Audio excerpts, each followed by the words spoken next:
మన ఫ్యామిలీ అందరికీ హాయ్ అండి. ఈరోజు అనుకోకుండా అమ్మవారి గుడికి అయితే వెళ్ళానండి. ఆధార్ కార్డు తీసుకొని వద్దాము, నేను అప్లై చేశాను కదా అని చెప్పి వెళ్ళాను. అక్కడ దగ్గరలోనే అమ్మవారి గుడి ఉంది. ఇంకా అమ్మవారి గుడిలో ఈరోజు అయితే కుంభోత్సవము ఒకేసారి 300 యాట్లు అంటండి.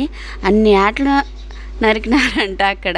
ఇంకా అమ్మవారు అయితే ఎంత అద్భుతంగా ఉందంటే చూస్తూ ఉంటే ఇంకా కొద్దిసేపు చూడాలనిపిస్తూ ఉంది. ఇంకా నేను ఎండలో వీడియో తీసినాను కదా, అందుకని చెప్పి క్లియర్గా అయితే కనపడలేదండి. అంత అద్భుతంగా ఉంది అమ్మవారి పేరు వచ్చి మారమ్మ దేవత అండి. మా ఊర్లో పెద్దమ్మని మారమ్మ అని అంటారు. నాకైతే చాలా హ్యాపీగా అనిపించా. ఇంకా అక్కడ అందరూ ప్రసాదం అయితే పెడుతున్నారు.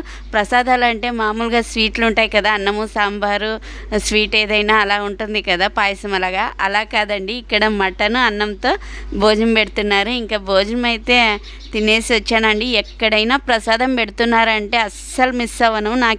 ఎందుకో కానీ గుళ్ళల్లో ప్రసాదం పెడుతున్నారంటే అంత ఇష్టం. మళ్ళీ అది ఎంత దూరమైనా వెళ్తుంటాను, కానీ ఈరోజు వెళ్ళాలని అనుకోలేదు. కానీ అమ్మవారి దయ వల్ల అక్కడికి వెళ్ళిన తర్వాత అమ్మవారు పిలిపించుకునేట్లే అనిపించాయి నాకు. వీడియో నచ్చితే లైక్ ఇచ్చి సబ్స్క్రైబ్